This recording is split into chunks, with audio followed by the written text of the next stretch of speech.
Okay, the first thing I'm going to show you how to do is how to make the little, they're like little gelatin pieces. These are little heart-shaped gelatin pieces that are going to go on our cake, decorative pieces, and then also the hydrangeas that we're going to do, they're going to go on our cake. So I've taken my 26 gauge wire, I'm going to wrap it around a paintbrush, okay, leaving a stem, give it a twist, okay, then wrap it around again and give it another twist, okay, twist it, twist it, twist it, and then cut that off, slide it off, and we have like a figure 8, okay, but see how it's kind of loose in the middle? So I am going to give that some more, whoops, no, twist it the other way, hello. So I want my loops to have definite closures here in the middle, okay, and let's get these guys twisted a little bit better, there we go. Okay, and then I'm going to angle them up toward each other,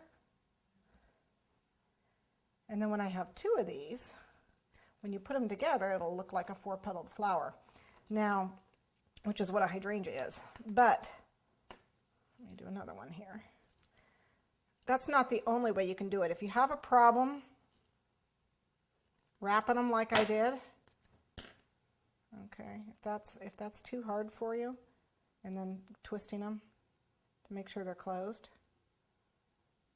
or wrapping this, twist, twist, twist, twist. Okay, if that's too hard, you can make them 1 petal at a time. So this, see if you put these 2 together, it makes a 4-petaled flower. Okay. But if that's a problem, you're just going to have to do it the hard way. Okay, just take it around the brush and twist it, just like so. Twist, twist, twist. Get the wire twisted together.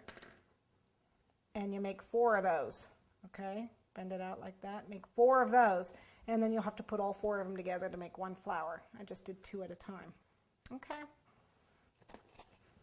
Once you have these made, and you're going to need a lot, you're going to need at least, well, I made 20 flowers, but it depends on the size. I have a 6-inch top, and I made 20 flowers, and it made a tiny little spray, but if you want it bigger, you want a minimum of 20, and 30 would be even better to get 30, the 35 would be to get a nice big hydrangea ball.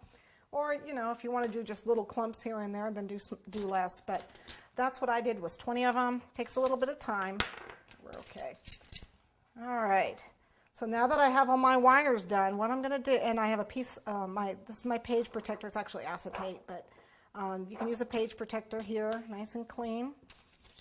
I'm going to take my gelatin. I need 2 to 2.5 tablespoons of cold water, and I'm going to use about 2.5. It's usually 2 to 1. To make gelatin flowers and stuff, it's 2 to 1. But since I'm kind of messy, I'm just going to do 2.5. Okay. That's 1.5. Okay, a little bit more. And then you want 2 parts water to 1 part gelatin. So you really want 1.5 tablespoons of gelatin, but I'm going to use slightly less. 1.25 tablespoons actually. But I'm going to use slightly less. I'm going to use about a tablespoon of the gelatin. And one of these packages is supposed to be a tablespoon. It's not. You can see it's just a little shy of a tablespoon. So I like it right up to the edge when I measure. And then what you're going to do is just sprinkle that in with that set up. It'll absorb all the water. And we're going to pop it in the microwave just for about 10 seconds. Depends on how hot your microwave is, but that's pretty much average.